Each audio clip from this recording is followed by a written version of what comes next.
আপু সিয়াম এর অভিনয় কেমন লেগেছে? অনেক ভালো, অনেক অসাধারণ আমি একটা ডায়লগ শুনতে চাই। জিল্লু খাইয়া দে। কোয়ালিটিফুল সিনেমা বানাইছে। আমি গতকালকে প্রিন্সও দেখছি, প্রিন্সের থেকে এটা ভালো। কোনটা দেখেছেন আপনি? গতকালকে প্রিন্স দেখছি, আজকে রাক্ষস দেখলাম।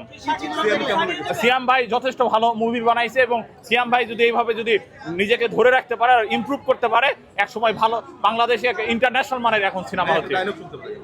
ভাই খাইয়া দিমো। ভাইয়া রাক্ষস দেখেছি, আর সবচেয়ে বেস্ট পার্ট ছিল যে সিয়াম ভাইয়ের সাথে দেখা হয়ে গেছে, ইভেন তো উনি আমাদের সবার সাথে ছবিও তুলছে। জিল্লু খাইয়া দে। আপু সিয়াম এর অভিনয় কেমন অনেক লেগেছে? ভালো, অনেক অসাধারণ। আমি একটা ডায়লগ শুনতে চাই। জিল্লু খাইয়া দে। আপু কেমন ছিল? খুবই দুর্দান্ত। একটু ডায়লগ শুনি। ভাই কেমন ছিল?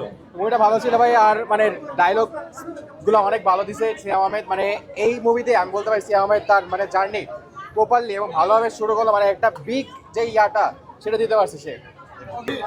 অসাধারণ অসাধারণ, মানে মেকিং দারুণ ছিল, বিজিএম দারুণ ছিল, আর সবচাইতে বড় হচ্ছে সিয়াম আহমেদের অ্যাক্টিং। উনি মানে অ্যাক্টিং এর দিক থেকে উনি নিজেই নিজেকে ছাড়িয়ে গেছে, অসাধারণ অ্যাক্টিং ছিল, আর কাহিনী দুর্দান্ত ছিল। ডায়লগ শুনতে চাই। আসলে ডায়লগটা সেভাবে বলতে পারতেছি না, শুধু জিল্লু খায়া দে। তামিল ছবির একটা ফ্লেভার পেয়েছি, অত হচ্ছে বাংলাদেশের যে ভালো ছবি তৈরি হয় সেটা আসলে রাক্ষস দেখে বোঝা যায়, অত হচ্ছে মানুষ আবার হলমুখী হবে। আপু কেমন ছিল? অনেক অনেক অনেক ভালো, সিয়াম এর অভিনয় কেমন লেগেছে? অনেক অসাধারণ ছিল, আর জিল্লু পুরো খেয়ে দিছে। একটু ডায়লগটা শুনতে চাই। না থাক, জিল্লু খায়া দে। ভাই কেমন লেগেছে? অনেক ভালো ভাইয়া। ভালো সিয়াম ভাই পুরো খায়া দিছে, এবার সামনেরটার জন্য ওয়েট করতেছি।